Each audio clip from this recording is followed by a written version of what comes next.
Calma, gente, calma. Alma do Benfica. É para ver o que tivemos o ano todo. Vamos, caralho! E quem manda nessa porra aqui somos nós.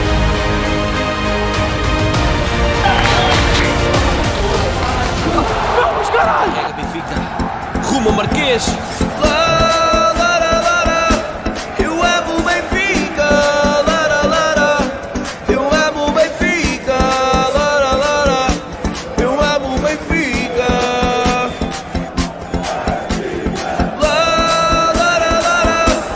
Eu amo o Benfica.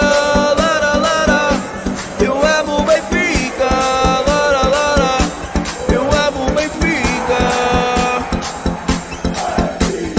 Hoje vamos mostrar a nossa garra. De 3 em 3 ninguém nos para. Vamos mais alto voar. Prontos com querer e ambição.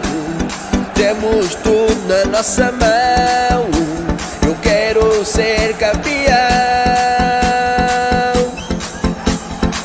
Estádio cheio e hoje nós vamos ganhar. Não há outra forma senão apoiar. Esta força só aqui se vê. É o SLB. Eu amo o Benfica. Eu amo o Benfica. Eu amo o Benfica. Eu amo o Benfica.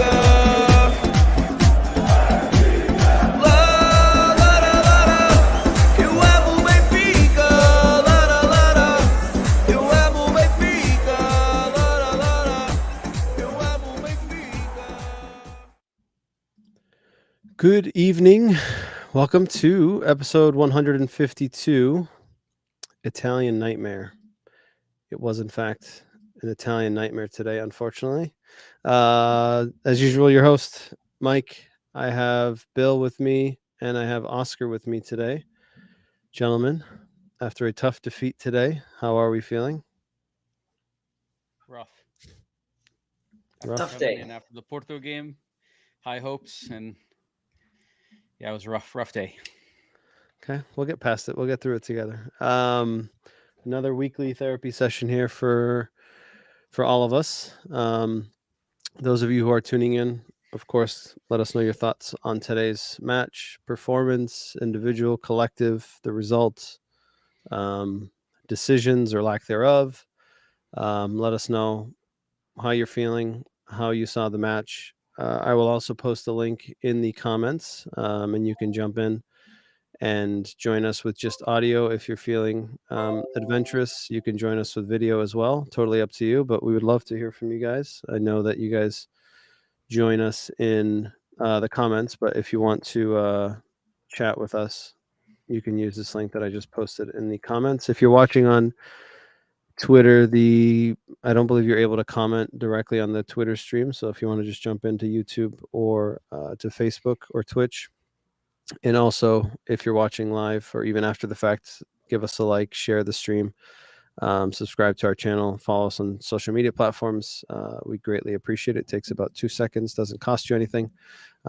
So please help us out there. We got a lot to unpack today. One game.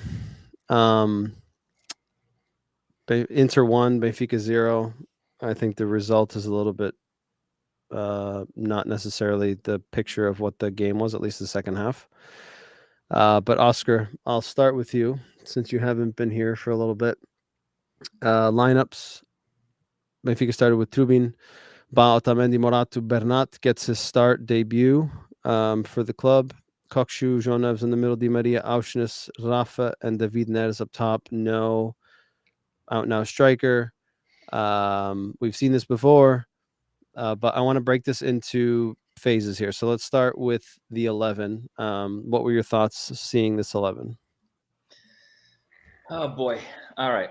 So I think this gave us a little glimpse of what we saw against Porto, right? Going without a striker against a tough opponent. And obviously it didn't work out against Porto, but we thought maybe today would have been a different result. Our first half today, it didn't look too bad. We were in there in the game with them, but if you look at the whole game as a whole, Well, I don't want to jump into the second half. So just give me your lineup and your thoughts on the first half. I'll tell you. So I don't like that we don't start with the striker. I think Musa would have been a great, solid player because he holds the ball up really well. Who do you take out? We have to take out one. I'm asking you. Who would you take out? I'll and I don't want to get into the whole thing about criticizing the coach, right? Because we'll get there. Because because it's been bothering me a little bit for the last few weeks because of you posted a video about people and fans that criticize a coach. They rather see Benfica do bad so they can say I was right about that. And it's nothing about that. It doesn't matter who the coach is. Benfica comes first, right? I always want Benfica to win. I don't care who the player is. I don't care who the coach is. I want Benfica to win. So I might not like a coach, but I always want Benfica to win. And to me, criticizing a coach for the substitutions doesn't mean I don't like Benfica to win, just so I can say I'm right. Right? So I'm not, and that wasn't a shot at you. So if you felt like that was a shot at you, it definitely wasn't. If you read, all you have to do is read the comments on our social media. And it's like, it's tiring. And it's funny because I see all the comments, I get all the notifications, and it's just, you see certain people pop up in your comments on social media that, like, when things are going well, they don't show up, right? And then, like, all of a sudden something happens and, like, they're the first one to comment and just like, fuck, here we go again. But I get your point. No, and the thing is, like, a lot of people grow up differently, right? The way I grew up was like, my dad always criticized me if I did bad. He never was I think it's a Portuguese thing. No, he'd be like, you suck today, right? Like, that's when I played well, you never told me I played well. Anything. Yes. Right? So that's a culture that I grew up with. Nowadays, a lot of people grow up saying, even do bad or good, and I'll still clap for you. I'll support you till the end of the day. So, like, that's how I grew up. And that's why if something goes bad, I'll criticize you. And then even though I want the team to do really well, I'll criticize you no matter what. But that's to another point. I just want to get off my chest really quick. Now, today we have two guys in the back that barely played together with the other guys. Like, Morato came in and we should have given a chance to Morato against Porto, maybe, since he's going to play today against Inter Milan. So Morato comes in, not played a but he gave him the chance against Portimonense. I was surprised he didn't start against Porto too. I said that in the pod. Right, but going into this game would have been really crucial for him to get those minutes against Porto. But I didn't think he played bad. No, Morato played really well. But then we had Bernat on the left side that hasn't played at all. But I don't think he played bad either. Correct, but I think he doesn't understand the dynamics of the game. A lot of guys that don't connect with each other because they never played together, right? So our Freddie has been playing our left back since the beginning of the season, right? If I other than when Jurisic close to it, right? He got hurt first game against Boa Vista, and he's been doing really well on that side. But now he moved them up, and right away I don't think has he played many games with Neves and Coxu in the middle? Probably not. So there's a lot of new faces, like in the starting 11, that to me it was just like he just said, let's throw this in there and let's see what happens against Inter Milan. Inter Milan is a team that is a Champions League finalist last year. They only got better this year from what I can see. 100%. And it's not a team that you can just let's throw some guys in there and see what happens. Let's change our system and see what happens. No, you have to go into this game we have to give it our all with the best team we can. Like, not bringing João Mario in at all when João Mario can hold in the second half. When João Mario, I'll talk about second half in a little bit, but like, it's just a lot of things happen that, like, I was already expecting Chiquinho to come in because that's what happens every single time. I get your point, and I just don't get it. But surprisingly, I think you and I may agree on a lot of things today, which might surprise you. But Bill, thoughts on the 11? What would you add to this, and your thoughts on that first half? Yeah, just like you guys, I was surprised with Bernat starting and Freddie getting pushed up. I hate the false nine crap. I can't stand it. I didn't like it against Porto. It didn't work against Porto, so I don't know why we then fall back to it in a game like today. I kind of agree with Oscar. I wouldn't have made as many changes, right? Leave Freddie where he's been playing. If you want to bring another guy into the midfield, okay, bring another guy into the midfield. But the way I think he did it, I think move the team a little too much. In the first half, I think it worked to an extent, right? Having Freddie up and being able to press a little higher, we were winning balls back. But I think with those three guys up top, with Rafa, Neres, and Di Maria, and their pace, I think it was in the back of the guys' heads trying to play everything too quick. And I feel like at times we were rushing it, right? And we were losing the ball, losing possession, silly, like just stupid mistakes, instead of just keeping it and playing kind of our style where we get it, slow build up, wait for our moments, and then attack. We were trying to do everything at like 90 miles an hour, right? We're trying to run it down their throat and not really built to do that, right? And we lose the ball, and then we're caught out. And then at that point, we have Koksu and Jean Neves again just chasing people all over the field, which then leaves gaps all over the midfield. And it doesn't help when it doesn't help when their midfield, they're playing with three center mids essentially. So they're always going to outnumber us to begin with. But when Jean Neves and Koksu are just chasing out wide, then there's these huge gaps and we're outnumbered in the midfield. And you could tell once they got possession of it, there was nothing we could do. And they would just take their time, they build up, and they outnumbered, right? Like in their 11, right? They started with Sommer, Bastoni, Acerbi, Pavard, Di Marco, Mkhitaryan, Çalhanoğlu, Barella, Dumfries, Martinez, and Thuram. Looking at their team from last year, and like Oscar said it, and I said it last year as well in the group stage, and I said it when we faced them. I thought last year that Inter Milan had the best team in the Serie A on paper. They weren't able to convert that into results across the season, but they were finalists in the Champions League. And this year they bring in Pavard. They got Çalhanoğlu back. He didn't play against us. Right? They got Sommer, who I think is better than Onana. So I agree with you, Oscar. I think they got better. Was Thuram there? And Thuram, yeah, they went and got him too. Yeah, he's good. He was in France. Yeah, he's good, right? So I agree with you. I think they got better than they were last year. In terms of the lineup, I don't disagree with you guys, right? Like, I can understand what his attempt was in the 11, which is we try to hit them in transition. But in order for that to work, you need to be able to get out, right? And like you guys said, right, we just kept losing the ball cheaply in that first half, more so in the second half, and we'll get there, but in the first half. But overall, even in that first half, I felt like we had control of the game, right? Like Inter didn't really have any chances in that first half. We had the chance with Auschwitz. We had that chance with Neres, which in my opinion is a scandalous penalty that's not called. I don't know. Do you guys agree or disagree with that? I 100% agree.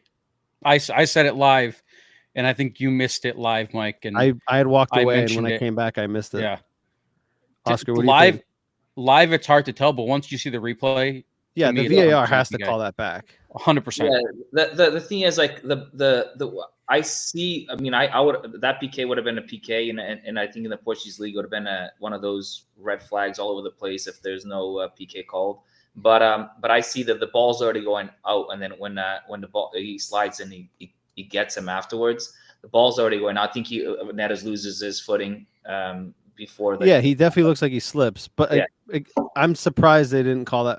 I think if that's on the other side of the field, I think they call it. Just my opinion. But we don't know, right? It's a hypothetical. Yeah. But I also don't want to put lipstick on a pig and say that that's the reason why we lost. Naturally, if they call that and we score, the story of the game may be different. We can lose, right? That doesn't necessarily mean that we're going to win. It was still early in the game.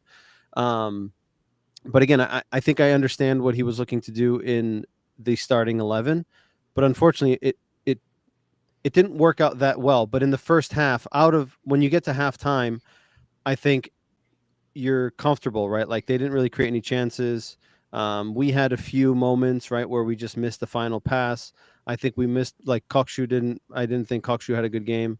I didn't think Jean Neves, he ran a lot, but I didn't think he had a good game, right? I think we just lost a lot of balls, right? And so now we'll get into the second half. Before we get into the second half, I just want to mention the people here that are tuning into us. So Marco Martins says, Benfica, Gary B, our best player was Trubin. Definitely was. Telmo, Florentino, until when will we ignore it? We'll get to that. Telmo gets a point. Nick says, thank God for Trubin. Without him, this would have been an embarrassment for the ages. Saudações Benfiquistas from Telmo. He says, Morato was the best today. Nosso Nelson Silva diz boa noite, pessoal. Boa noite, Nelson. Telmo says the best Benfica was with Petit, Javi, Feja, Matic, Florentino, and now without anyone, it's why is it better, right? So he's referring to having a true number 6. Benfica played against a strong team. I was expecting a draw or a loss, says Nuno. Nelson says Gostei uma boa equipa, fizemos uma boa primeira parte, mas faltou capacidade física que se notou muito na segunda parte. Infelizmente, Coxo ainda precisa dar o clique. A ideia é boa, mas é muito menos elástico do que o Enzo. Concordo, acho que são jogadores diferentes, na minha opinião. Mas o Coxo, acho, na minha opinião, que o Coxo tem feito alguns bons jogos. Hoje nos esteve bem. Mas concordo que acho que falta ali mais alguma coisa, mas só são 2 meses. Esperemos, tendo em conta o investimento que o Benfica fez, que ele possa dar esse clique que falas, mas acho que ainda falta. Kevin says, how can we play with a forward if we don't have one? I can answer that question because the 2 games we didn't play with the forward, we looked like shit. Like the Boavista game, we lost the forward. Obviously, it was against 10 guys. We lost the game. And then against Porto, the first half and the Supertazo without a forward, we looked like absolutely garbage. 100% agree. Right? And in every single agree. other game we played with a forward, we dominated. So that's how we can play with a forward. Telmo says, I spent 3 years complaining about Weigl, and now it looks like the same problem will happen. Nelson says, mas o jogo era muito diferente. Imaginem o Inter ter que ir à procura do golo, os espaços que surgiram para as arrancadas do Rafa e Neres. Concordo, o jogo seria diferente se o Benfica passa a ganhar naquele suposto penalti. Concordo, a história podia ser diferente, mas não podemos confirmar que o Benfica podia ter ganho, não é? O jogo totalmente troca. Exatamente. Second half. Inter completely changes their approach. They looked to attack more on Tomás Araújo's spot, right? Bach comes out injured. They look to try to take advantage of that. I'll leave the rest of my thoughts for after, but Bill, I'll start with you in the second half. Kevin has a question for you, Oscar. Who is your forward? Who do we have? It's Musa. Musa's our forward. He's been playing, starting, and from what I see, Benfica's been winning when he starts. Right? I think the only game that was really bad was because we got a red card against Salisbury. Yep. And other than that, Benfica's been, so yeah. Bill, second half, what do you think changed? What do you think was missed? And now we can get into the criticism, which I think we all will have some. Yeah, I think like we praised Roger on Friday for his changes at the half against Porto, right? And today, I think whatever the team talk at halftime was, he got it completely wrong because Benfica came out and they were sluggish and Inter was all over us, right? Inter came out. They were the ones that came out to attack and win the game. And it looked like we came out just to kind of hold the result and keep a jaw. And if we can maybe get something on the break, then great. But it didn't look like we came out with the intensity needed to win a game or even compete against a team like Inter, right? We came out and it was just from the get-go, Inter was all over us and we couldn't get a hold of anything.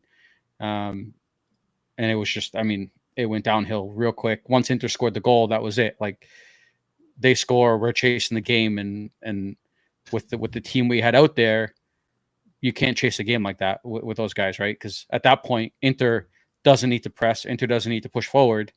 They can just sit back and wait, and they're defending with 5, and all we have is Neres, who's 5 foot whatever, and Rafa, who's 5 foot whatever. Like at that point, we have no one to hold the ball or keep possession and wait for guys to get up the field. So that's playing right into what Inter wants. Yeah, I agree. I have the stats up here, which is interesting, right? Because even though the second half we struggled mightily, it's interesting to see we had more possession across the game. Obviously, the total attempts and attacks are heavily favored on their side, as we obviously saw. But in terms of passes completed, pass attempts, ball recoveries aren't far off. Saves, obviously, they had more. And then if you look at the distribution right? Like the short passes. I think what's the telling number here for me is the back passes, right? We had 110 back passes versus their 76, which tells me like, and we saw it in the game, right? Like I felt like we were in just so much panic. Like we would go wide and then we'd come back and then we'd dump it. And then we'd go wide and we'd come back and then we'd dump it. Oscar, what's your analysis on the second half? And just quickly, hold on. Nelson says na segunda parte foi capacidade física e incapacidade de leitura de jogo de Roger Schmidt. Kevin doesn't agree with you on Musa. He says every goal he scores is a deflection. He's not the answer. Nuno asks if we can win. Goal's a goal. If we can win against Inter at home. We'll get to that, Nuno. Nelson says, quando o Inter está por cima devia ter mexido logo, ainda antes do golo, meter o Florentino e tirar o Di Maria, o Neres e meter o Musa e tirar o Cockchu. Oh, that was my comment. So Nelson, you thank you. Jorge Guerra says, grande e forte abraço do Benfiquista transmontano a viver em Recife, Brasil. Benfica sempre nas vitórias e nas derrotas. Viva o Benfica. Obrigado, Jorge. Abraço para ti aí para o Brasil. Oscar, second half.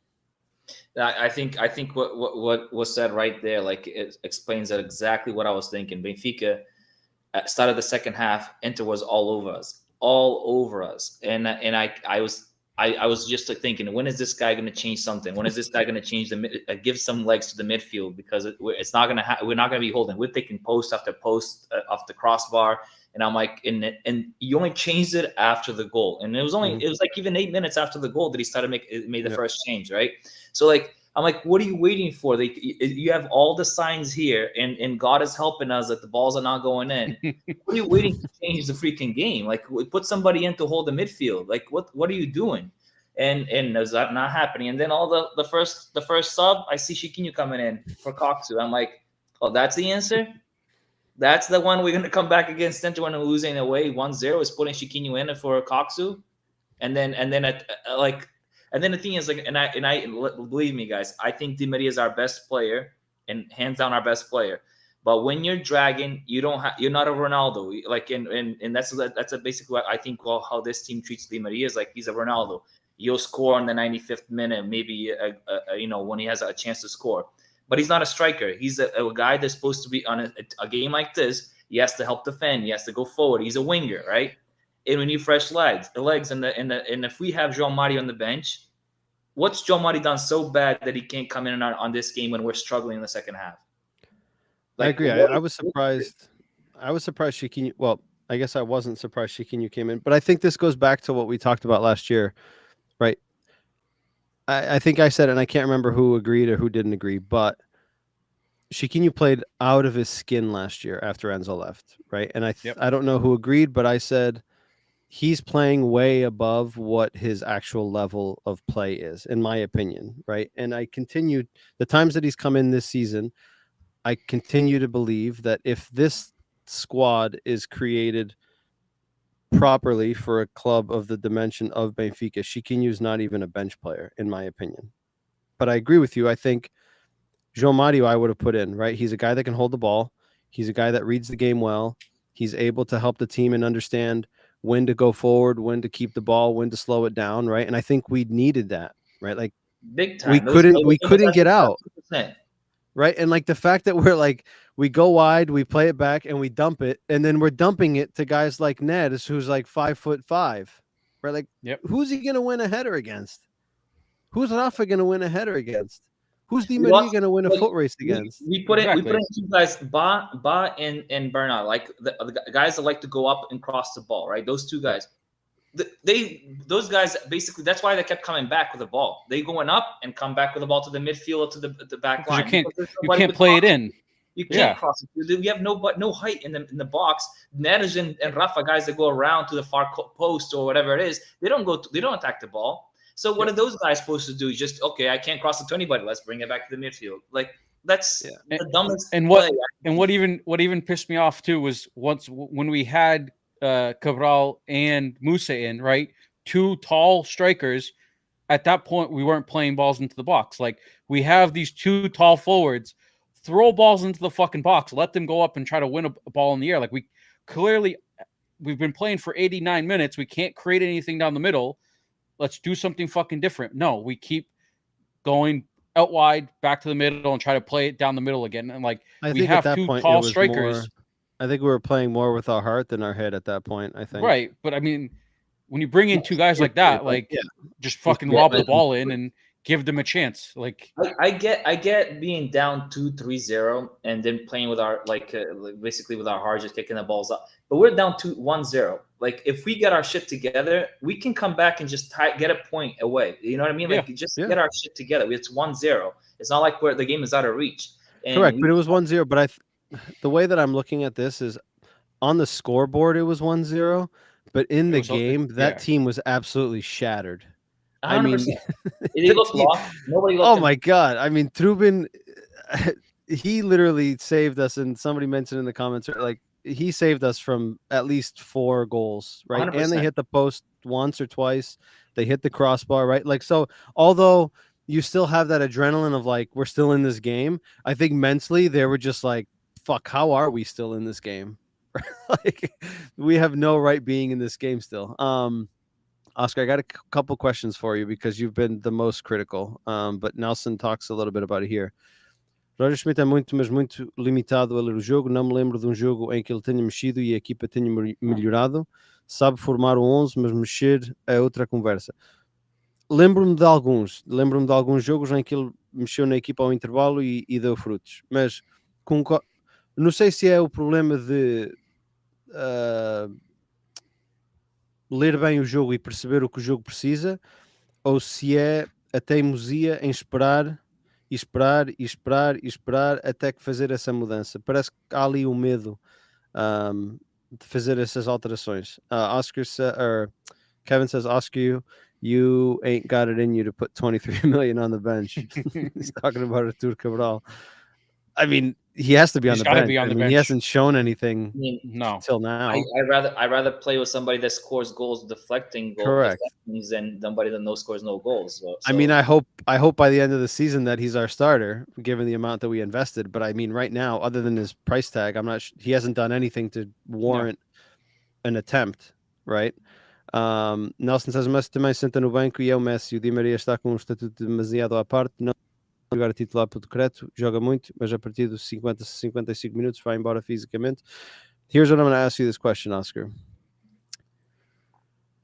Do you think Benfica plays better without Di Maria than we do with him? And I'm asking this question because I think we all like Di Maria, right? Mm-hmm. He's a legend of the game, not just at Benfica. The fact that he came back is telling of the fact that like how much the club means to him. But there's certain situations where we need to understand what's right and what's wrong. Now, him starting today, I have no issues with that. But like Nelson says here, we've talked about it at times, right? He's not 25 anymore. He's not 27. He's 35. We saw he came off against Porto with a knock. I think Vizela, he came off with a knock. Today, he did that 25-yard sprint that he was offsides, and he came off. Roger said it was a muscle injury. He doesn't know what the extent of it is, but I would assume that it's probably going to be he's going to miss a couple of games. Fortunately, we have the international break. But we haven't seen much of a sample size this season without him.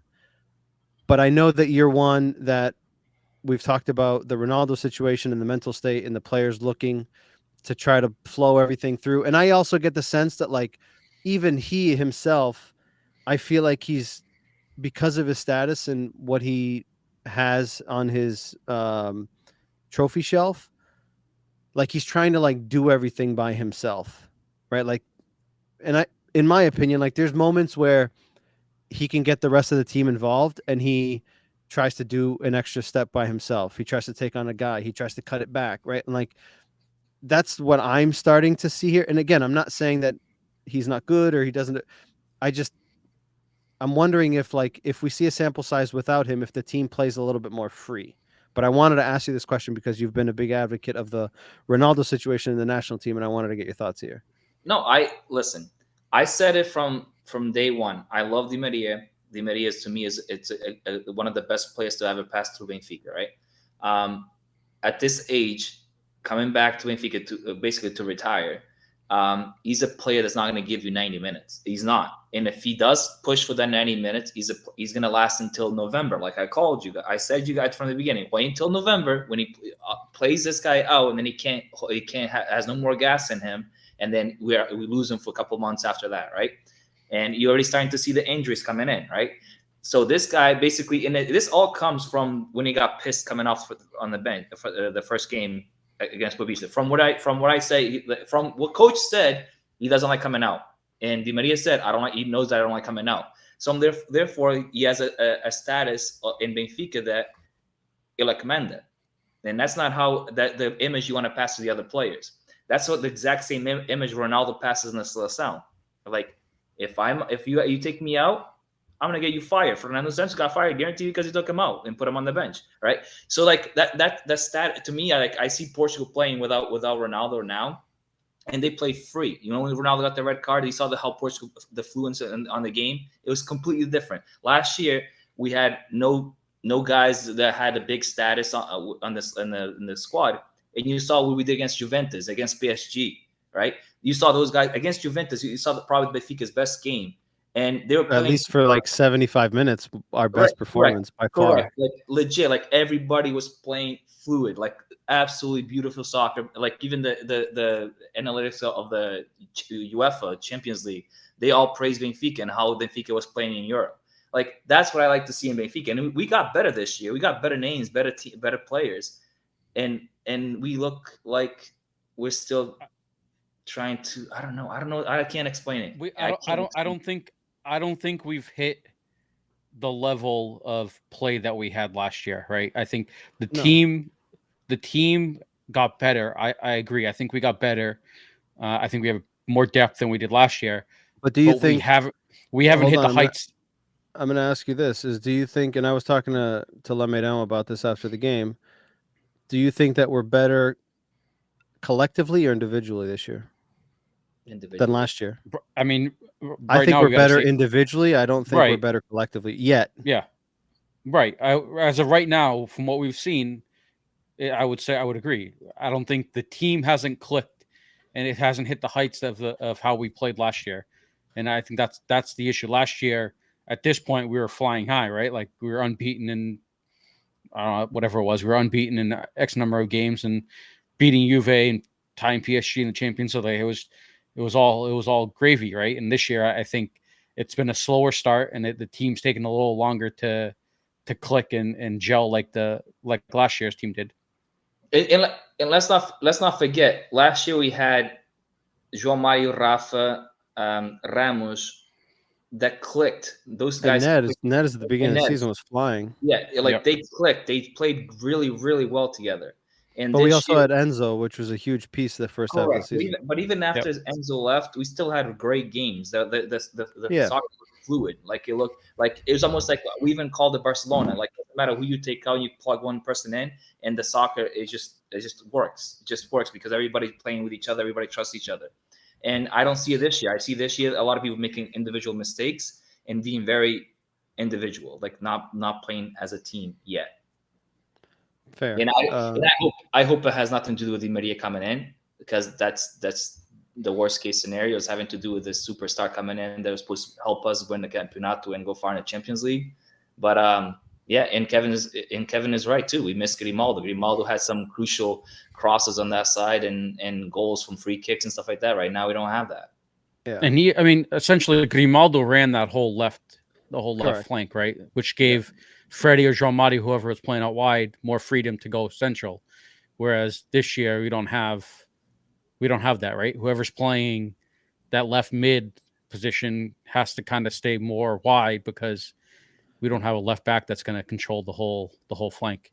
But I think a lot of the big piece too is, and I'm going to run through some of the comments, where we've talked about like defending, right? And like someone says it here in the comments about not being balanced. Talmo says, eu acho que o Cabral melhor, que Musa de longe, mas Benfica não tem equilíbrio atrás. Right? Like we talked about people saying, like we talked about it on the podcast after the Porto game, play Neres, play Di Maria, play Rafa, right? Like again, it's all beautiful on the surface, right? Like let's just watch them go, right? But like who the hell is going to chase the guys in the back, right? When you got today, we had Rafa, we had Di Maria, we had Neres, who basically, you know, if you attribute 100%, you're maybe getting 25% defensive work out of the three of them, right? Collectively. And did I say Di Maria?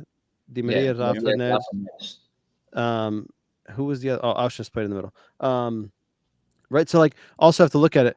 Ba has Di Maria playing in front of him. One complete shell shock, right? Like young kid. He was playing in the lower divisions 3 years ago. Now he's playing on the same side as a world champion, legend of the game, who doesn't help defend. Right. So, I mean, that changes. Last year he had João Mario on that side or Auschwitz on that side, right, who helped defend, who helped keep the ball, right? So, like, that impacts a lot, right? Because now this kid, young kid, right? I mean, he's 25, but young in the sense of the game, right? He's now got a guy in front of him that doesn't help defend as much, right? So now your midfielders are getting dragged out, right? We saw it against Porto. Musa was having to defend at the edge of our box, right? João Neves, Kokshu getting stretched.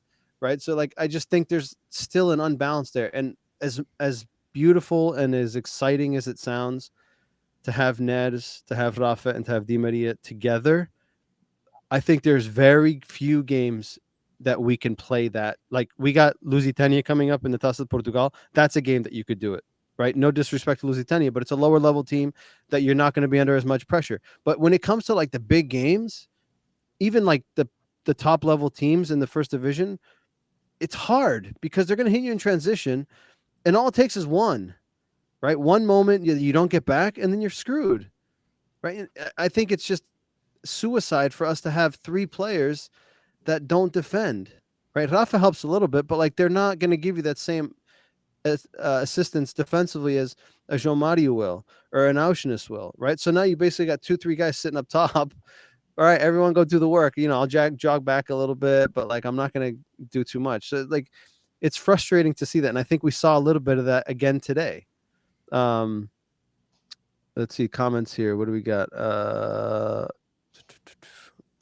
on. All right.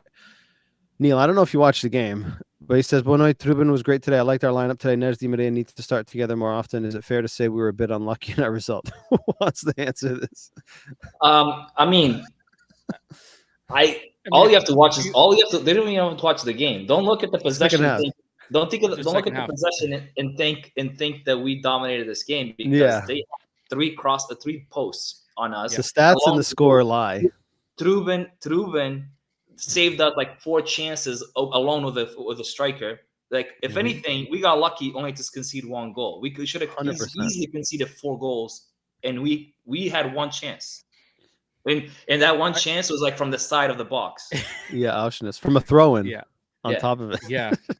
I think we did get a bit unlucky. I still 100% agree that that's a PK, right? The one on Neres.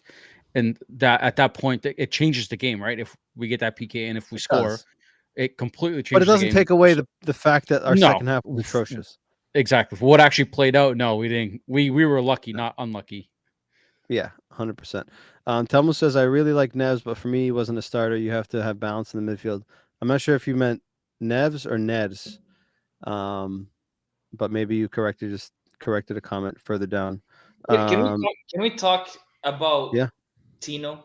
Like, would Tino be something we should involve in this? Can we talk about João Victor? Like, what the fuck is going on? Like our only guy that could not get hurt today got hurt. I know, and somebody mentions it in the comments. Hey, but I will say the kid didn't play that bad. Like correct. When he came in, I was worried. There. No, I agree. But right. At this point with Araujo, you're talking 3 new guys in the back. 100%. Yeah. Correct. But then like the thing that's confusing to me, and again, like this is where, and Oscar and I had gotten into it in our group chat, right? Because again, we all know that he's not a big fan of Roger Schmidt, and that's fine. But like I said to you in our group chat, right? Like when there's a need, in my opinion, to criticize, I will be the first one to put my hand up and say there's criticism needed. And today, I will be the first to put my hand up and agree that, right? Like apart from like the substitutions and the timing and all that stuff, in this situation, and he explained it after the match because Araujo's tall and he's more capable of winning aerial duels, and Inter Milan have tall players.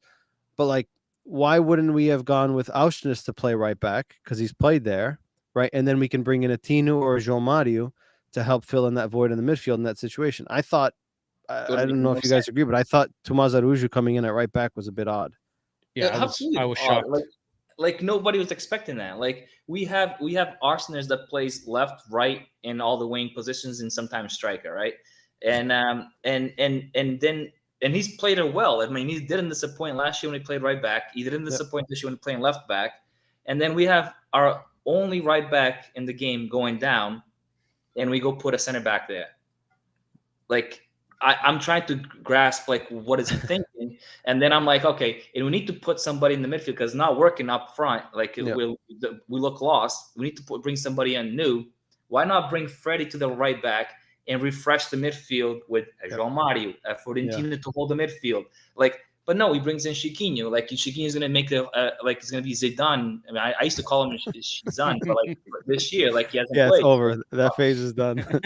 And on top of it, Araújo is not a guy that's used to getting up and down the line, right? Where João Vitor has pace, right? And João Vitor is a different situation. It looks like he was fucking around in practice and he wasn't really making an effort. And they asked Roger Schmidt. He said he wasn't going to talk about it right now.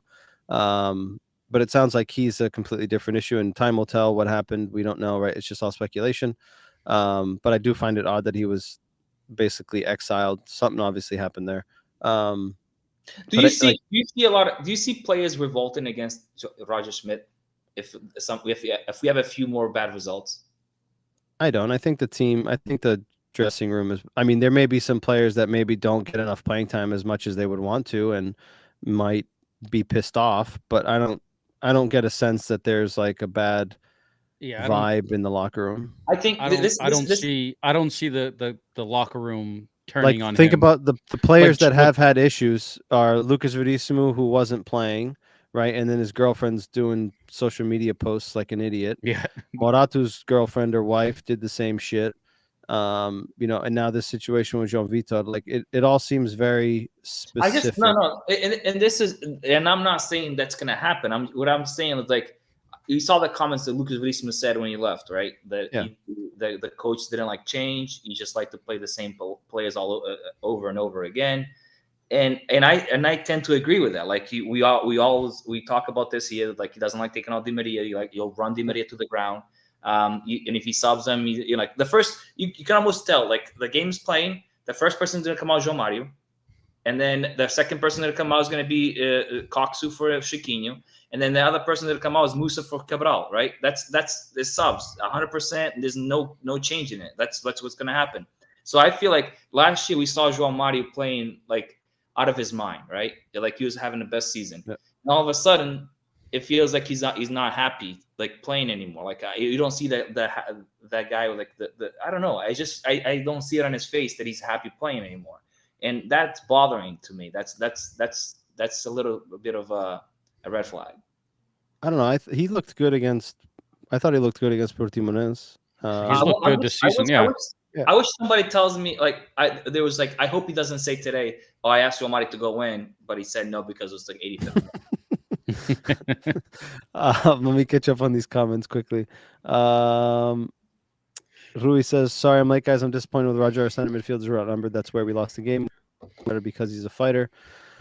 Already talked about Telmo's comment. Rui says, and bringing in Tomas to me was a mistake. Should have brought in João Mario and moved Fred back to right back. We just talked about that. Nelson, I think this is in regards to the team collectively and individually. Nem de perto nem de longe no papel temos melhor plantel e banco, mas na prática não estamos a ter entrosamento. Concordo. Mikey says we're not better collectively because Schmidt can't make up his mind as our injured players return. I guess that's the problem, right? When you have so many options, then you start to second guess, like, where do I go? Do I go left? Do I go right? Make no subs. He doesn't make no subs. Nelson says, e nesta altura levávamos mais 4 jogos do que toda a gente por esta altura. É verdade, o ano passado já tínhamos mais 4 jogos. Kevin says we missed Grimaldo. We talked about that.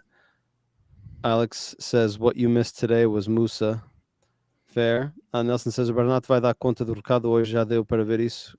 Concordo. Acho que ele notou-se ali confiança com a bola, conhecimento dos momentos de jogo, acelerar, tocar a bola para trás. I liked what I saw from him. I don't know what you guys think. He did remind me a lot of Grimaldo. Short, but the ball always goes to his simple feet. Play. Not risky, right? Being smart with his play. I liked what I saw. He's a very, very experienced player. So I think it's one of those. I'm going to say it now. I see Bernat being our starting left back, and I wouldn't be surprised to see Jurasek playing left wing at some point this season because of his And then pace. who do you say? Gonçalo Guedes. You have João Mario. You have I know. Do we Freddie. have so many fucking I know we have so many options. so many fucking options, dude? He's just gonna flip a coin. If you legit sits all We're those wingers to put in the left back, then Well, I'm gonna say my fucking. I think he's naturally a left winger. I think he converted to a left back. I could be wrong. We're gonna play with one center back and then 18 wingers and Felt Cabral like we top. did that today. Yeah. Kevin says you're out there on an island. You're on an island out there on the left. And I'm not sure And what you he's referring to.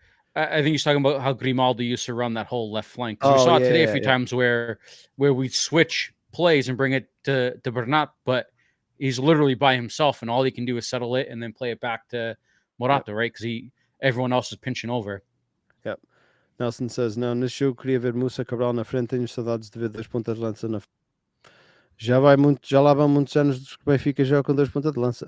We had the years we had like Lima and Jonas. Even if you think about it today across Europe, how many teams play with two No strikers? one does. Yeah, no one Like does. out and out It's very strikers. rare. Not many teams. You think about like all the top teams, like Real Madrid as a front three, Barcelona as a front three, Manchester City as a front three. Like I can't think of many teams that play with two out and out strikers these days. Well, Like there's off not the top of my many head. there. Maybe you guys in the comments can prove us wrong, but I can't think of any that play with like two, like you were gonna say, right? We played with Lima and Cardozo, right? Jonas and Jonas. Lima, Rodrigo and Lima. Yeah, we had Rodrigo, I was gonna say. Yeah, but like you don't see nowadays, you don't see many teams play with two strikers, which is interesting. Nick says one of the major differences last season compared to this season is that we played with the same starting 11 for the majority of the season.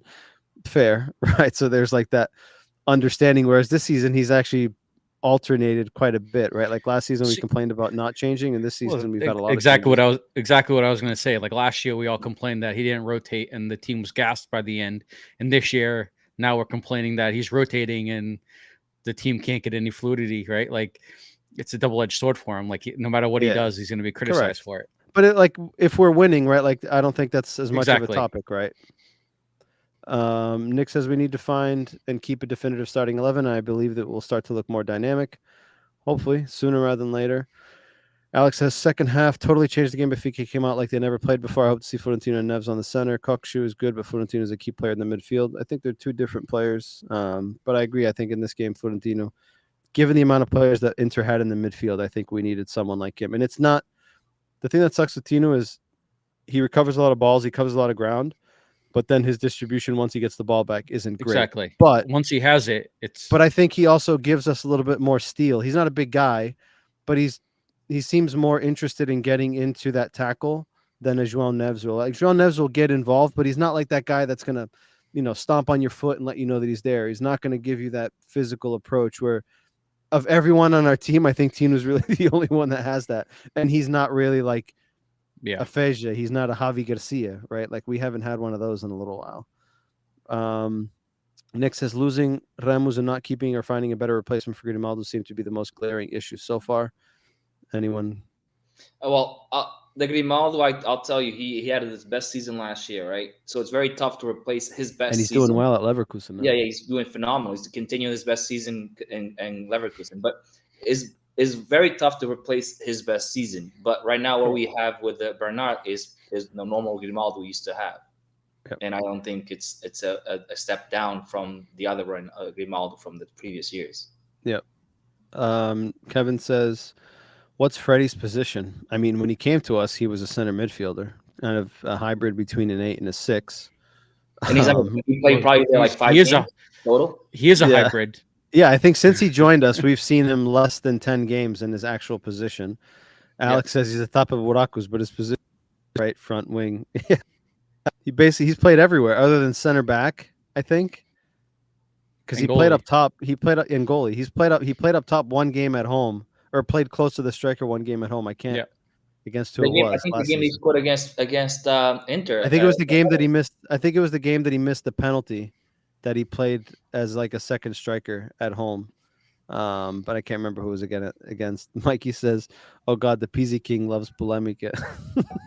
He's coming for you. Nelson says não, ele não tem a história que eu disse. Antes, pelo contrário, acho que estava a falar do Tomás Araújo a jogar de defesa direito. This is what I'm talking about, Oscar. Mr. Roger Schmidt, Rua, diz o Fábio Patrocínio. This is what I'm saying. The disparity of like, it's fine, and then like something happens, and it's like fucking the world's on fire. I literally texted Mike after the game, and I go, on Friday we were on cloud 9. Everyone loved Roger. We beat Porto. Nothing can go wrong today. The world's ending. Roger sucks, and everyone's gonna want him out. Like let's it's 0 or 100. I know you guys talked about Porto last week, and I actually listened to the podcast, but I know it, and it's an if. But Porto was playing a lot better than we were. We got 100%. The red card came in and saved us again against Porto. Saved us, but even after the red card, we didn't look that good until the second half. The second half, we obviously after their gas, the same thing happened with Salzburg against us. Like same thing happened to us today. Correct. Well, but we didn't have a red card today. Correct, but today we basically gassed out, and then they upped the heat, and we basically melted. Yeah, I'm talking about with us with Salzburg. We were better, but then after we get gassed, and that's it. Like we just can't do it, and that's what happened with Porto. But like if Porto had the 11 guys, Benfica was choking again. One of the worst first halves I've seen in a while. But that's not a Roger thing. That's a Benfica thing. That's been for years. Exactly. Who controls that? Isn't that? No, I don't disagree with you. We talked about it on the pod, right? Like we look terrible. You can't just say it's like you can't put it all on Roger, because this has been going back to 4 or 5 other coaches. There's something that's missing there. It's just coaches have a lot to do with like the confidence. Mental state. Agree.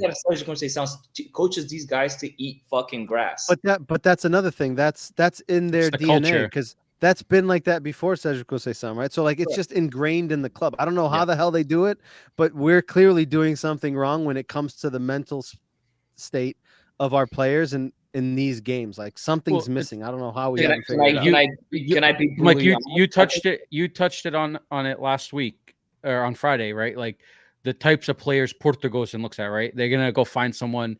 They rather have someone that has the garra over the technical abilities, whereas we look at players that are technically perfect. Different profile. We rather have guys like that than the garra, right? And in games like this, you need guys that have the fucking garra, like that are just gonna fucking get in the middle, get dirty, and do the dirty work like Otamendi does. Like we need a few more of him.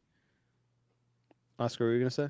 I was gonna say, you know how I was talking about earlier that like a lot of people grew up like being criticized. Like, you know, if I missed a goal, my dad would tell me Portuguese culture, right? Mm-hmm. Portuguese culture. And I feel like in Lisbon, in Benfica, everybody is a winner. Everybody gets the trophy. And nobody. Dude, you ask, and maybe Nelson pode, ou Telmo pode confirmar ou dizer o contrário, mas muita gente fala que a gente do Norte e a gente do Sul é totalmente diferente no aspecto de trabalhador e mentalidade. And I think we see that, right? Like, I think we see that in practice, right? Like it's just a different mindset, different cut from a different cloth. I don't know if the conditions in the North growing up for everyone were pretty much the same, where you had to fucking roll your sleeves up and you did like Oscar, ias com as vacas aos 8 anos, levavas nas ventas, chegasses a casa tarde, se deixasse as vacas e comer o milho do vizinho, fodiam-te as trombas. Right?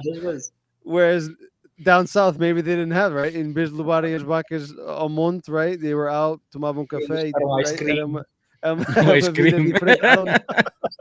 Maybe, I don't know, Nelson, podes confirmar, mas fala-se muito que essa diferença da pessoa, da mentalidade da pessoa do Norte, que a pessoa do Sul é diferente, mas pode ser que seja só uma coisa que se diz, mas que não seja mesmo muito verdade. Maybe Shav skipped they're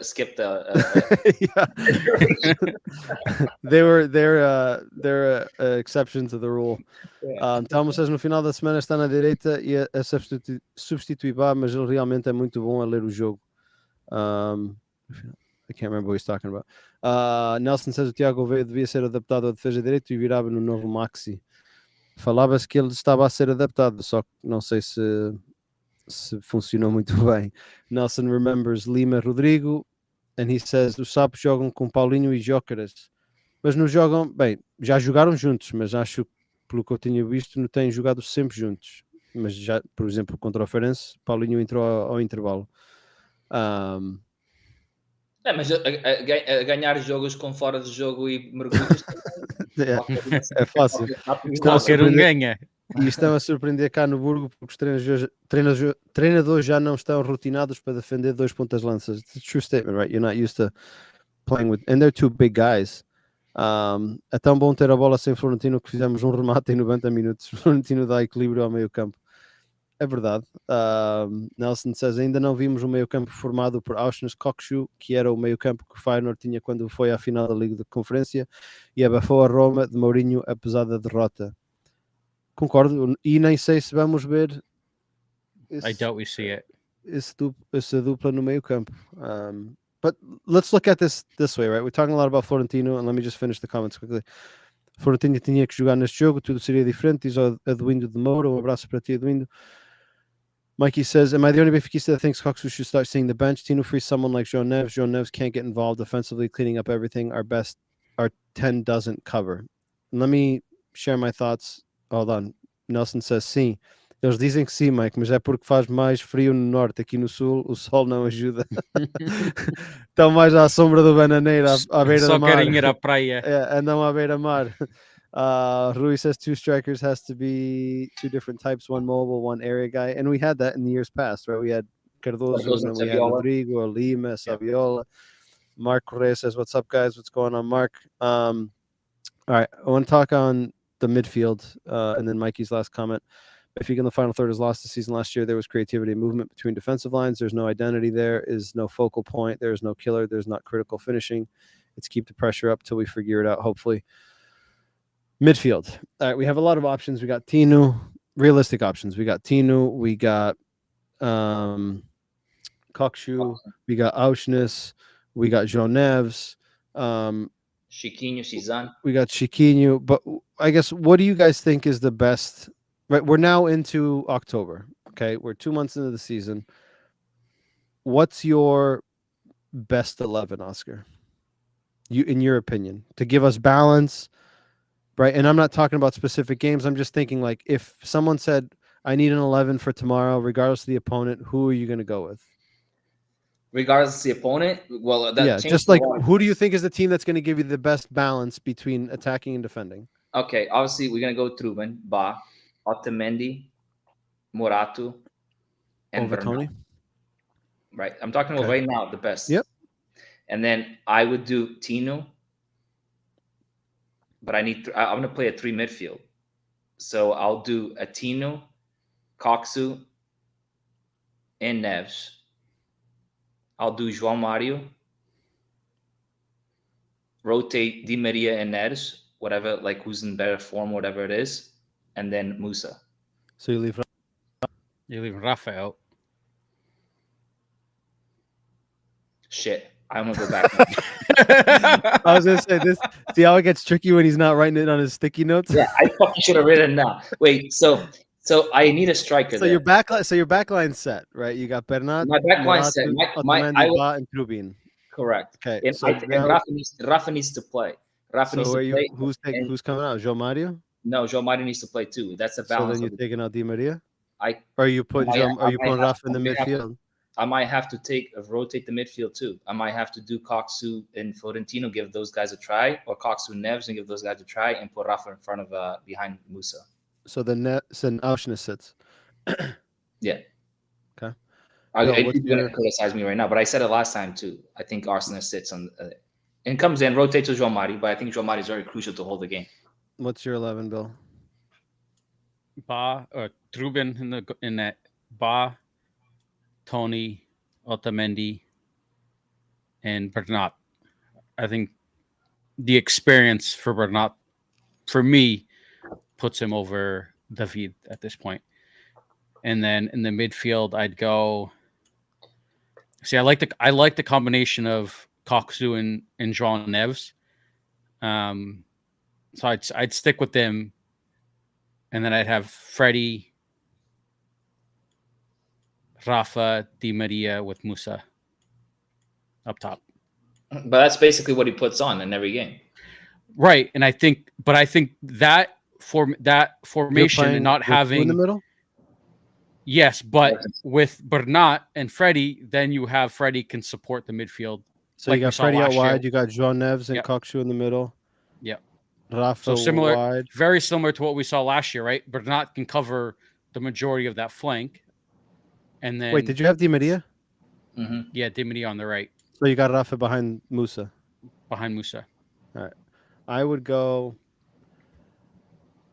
Bernat. I think Tony needs some time on the bench.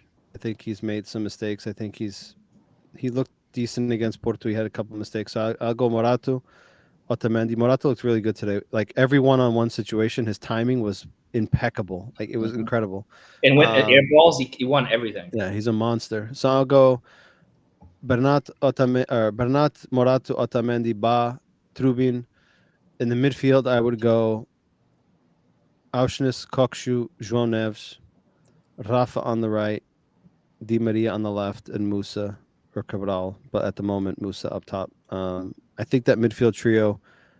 Who do you have in the middle? Auschnis, Kokshu, and João Neves. I think that midfield. Who do you have as number 6? Auschnis?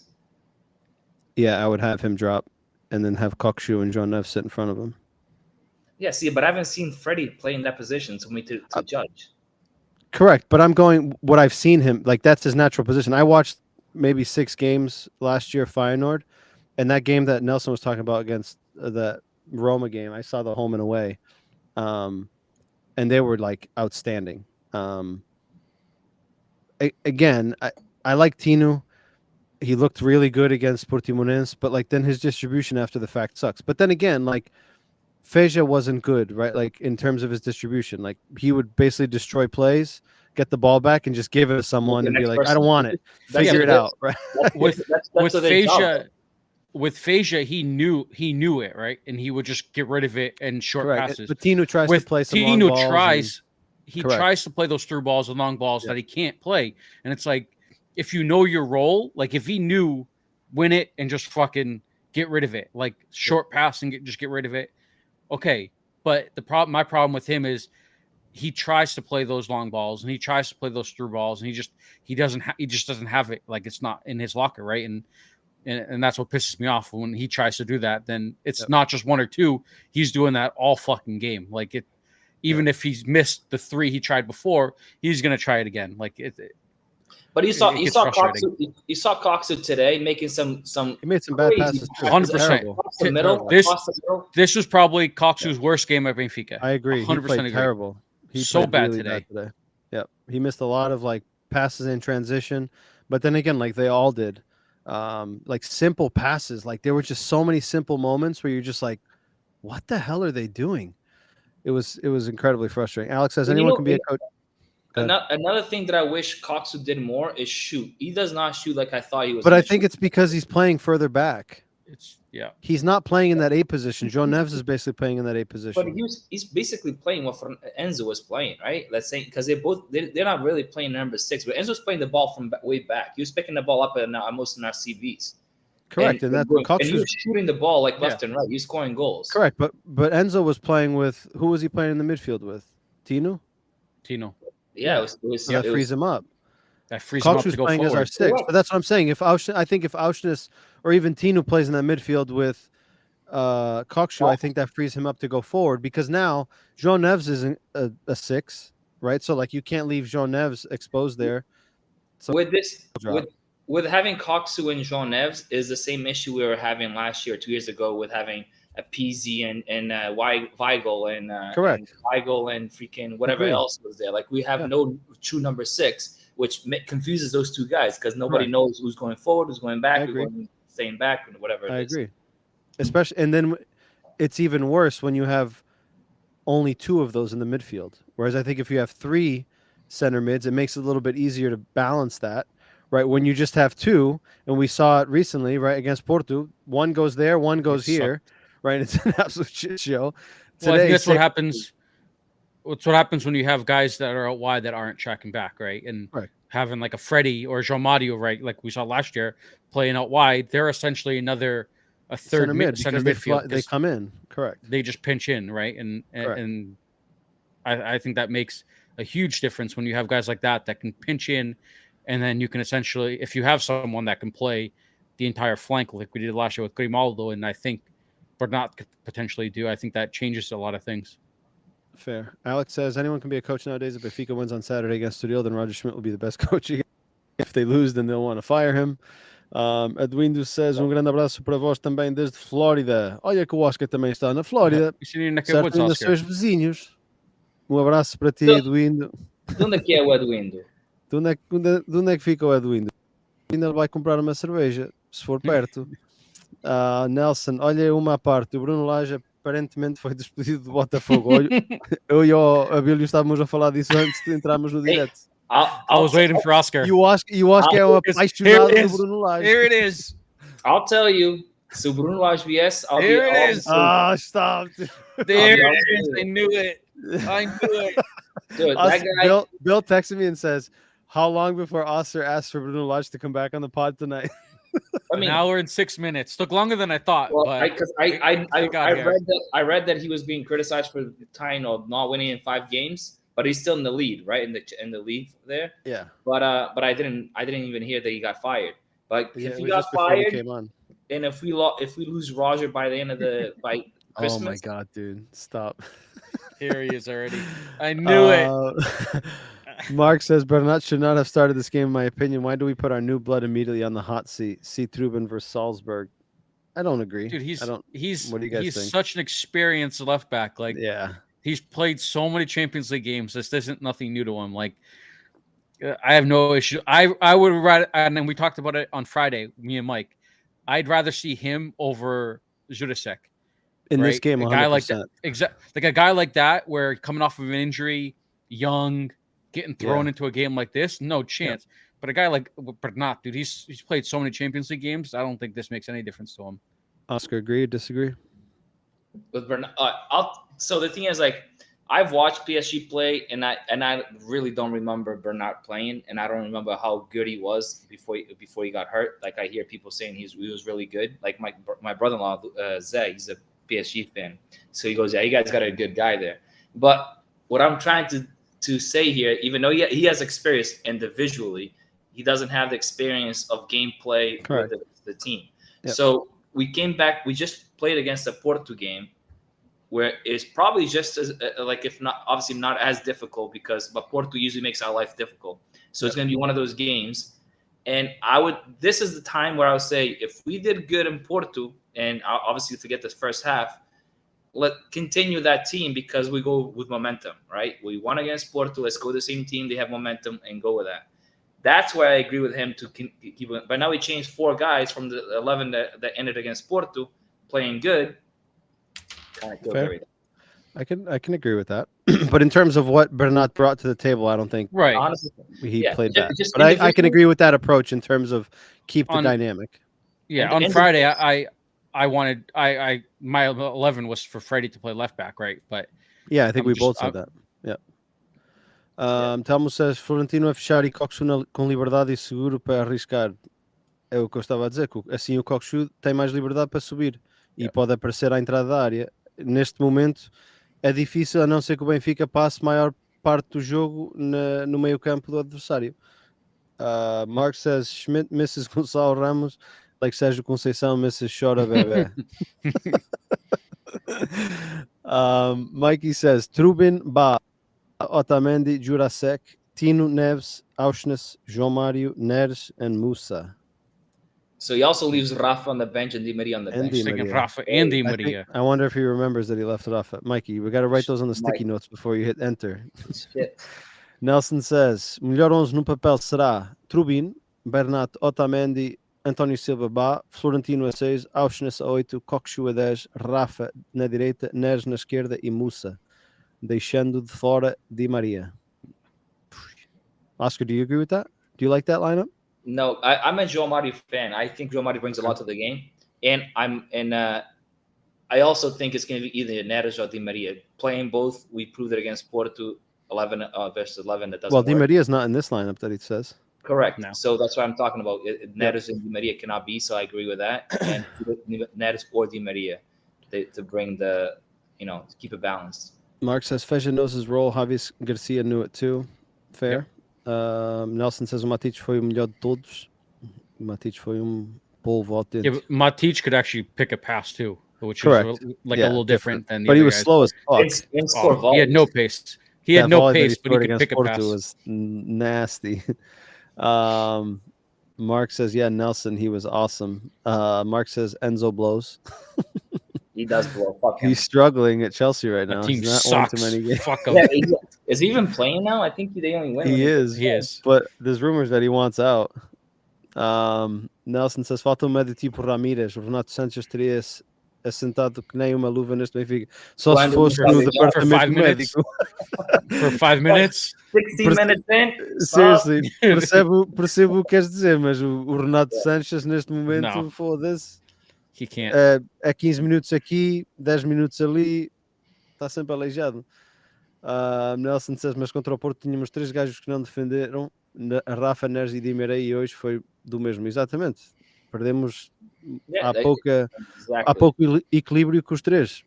Yeah. Obviamente que, olhando para o papel, tendo 3 jogadores criativos como eles, uma pessoa fica empolgada, não é? Mas depois, na prática, dificulta muito os que estão atrás, que têm que ir atrás do prejuízo.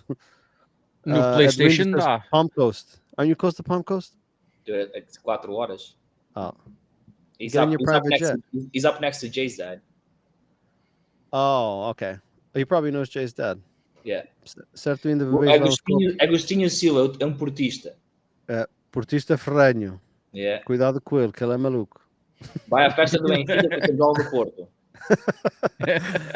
Nelson says, Cruz credo Bruno Lage deve a carreira ao João Félix, é um flop. That's true.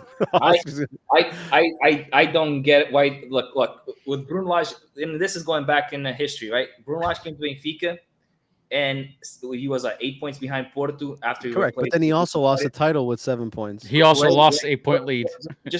But we're not even considering what happened when he lost the title, right? But he came back and basically renovated the team with no reforços, basically what he had at home. Correct. He came back, he did a miracle comeback against Porto, 8 points behind, won the Campeonato. The second year, we're in the league by 7 points until COVID hit, and then we lose half the team for like 3, 4, 5 games, and then no fans in the stadium. So a lot of things, like we had a bunch of little kids playing. He actually gave the interview the other day in Botafogo that he had a bunch of little kids playing with no fans, and that's what motivates them. So a lot of things happened that year that he lost it, and then he got fired. I think it was, if give him a chance and give him a team like this guy is, with Jesus got like 100 million or whatever to spend, and we have a total different team with him. I mean, he had it at Wolves. Yeah, but Wolves is competing with Man City, Manchester United, and Chelsea, who was spending 800 million. Fair. Yeah, but you're at Wolves. He's not expected to win the league. It's middle of the table, and he correct. And he wasn't middle of the table when he was at Wolves. His first year, then the second year, the second year, he was And look now, everybody gets fired from Wolves.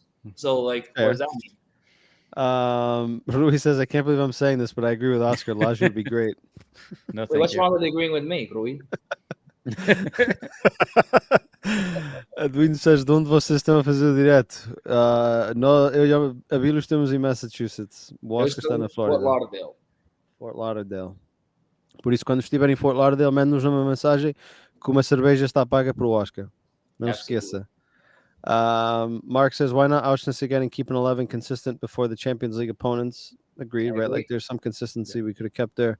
Edwin says, so the Vila Real, o Oscar é de Então ele é do lado. Isn't Pizzi from Vila Real or is it Rafa? He's from Bragança. Bragança. I don't know if somebody's from Vila Real. I don't know where Rafa's from. I don't know where Rafa's from. Eu sou de Montalegre e o Abílio é Palula. É de Chaves. És Palula. Ele é de Chaves. E eu sou Boticas. Yeah, tudo transmontano.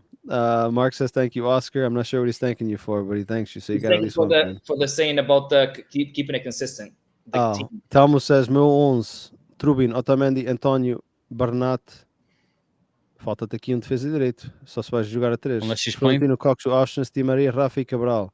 1, 2, 3, 4, 5, 6, 7, we're 8, down 9, one. 10. Telmo. Andas a Well, he's- arriscar muito. He já chega. Já Yeah. chegas, já, só jogas com 10. If that team played against Salzburg, we win.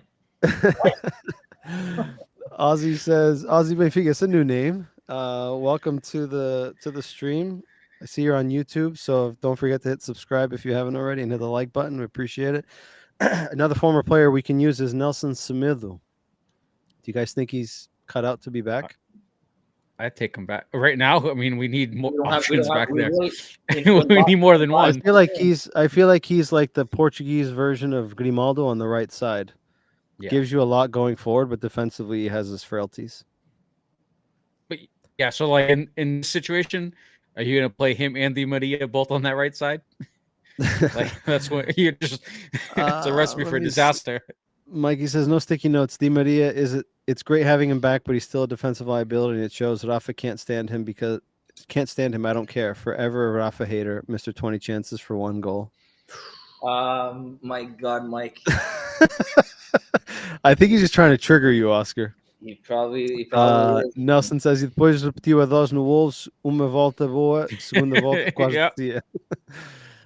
E agora, 10 jogos, 3 vitórias, 4 empates, 10 derrotas, sendo que os últimos 4 jogos são 3 derrotas e 1 empate, só não ficou com o Palmeiras a 5 pontos porque o Abel abdicou da Liga pela Libertadores. Se eles perderem o campeonato ainda, ui, que desastre aquilo vai ser lá no Brasil. Glenn says, a player that would be great back here is Semedo, especially now. All right, we got another Semedo preference. O Simão Sabrina. Oh, Simão Sabrosa do Real. Yeah, I forgot about that. Okay. And Rafa de Santarém. Ok. Obrigado por essa informação, Edwindo. Ok, isto já vai longo. I want to finish off. We're 0-2 in the Champions League. We got back-to-back games coming up against Real Sociedad.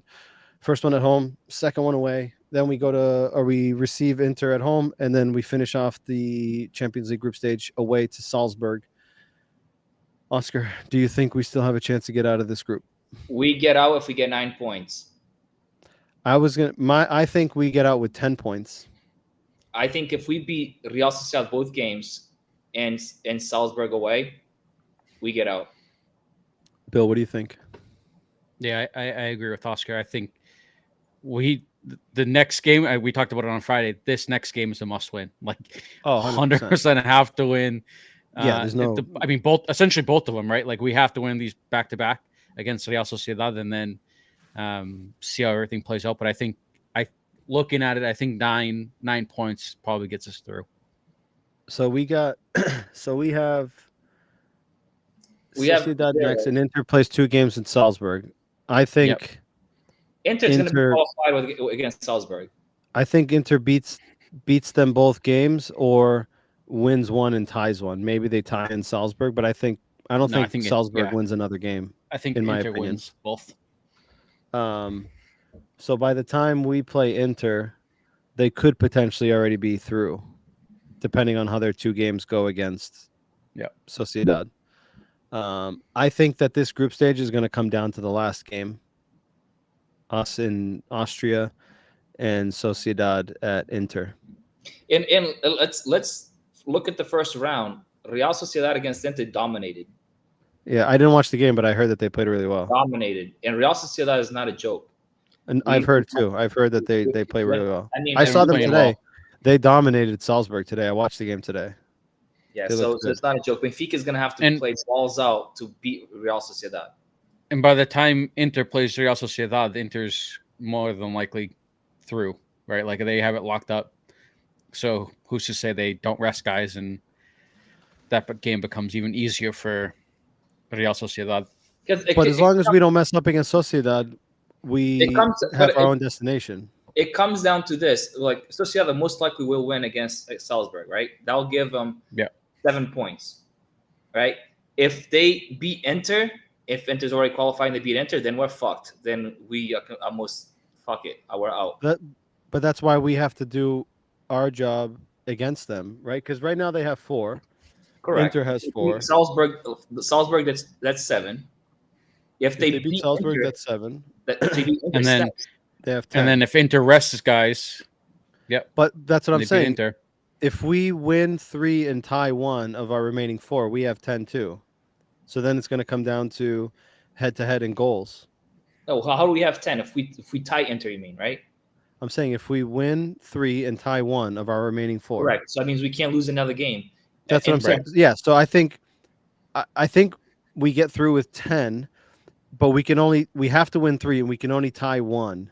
And I think it'll come at home to Inter or away to Sociedad. That's what I think. But again, this is all hypothetical. But between now and then, there's a lot that will change. There's moments of form. There's injuries. We play Sociedad later this month. I'll be there for that game.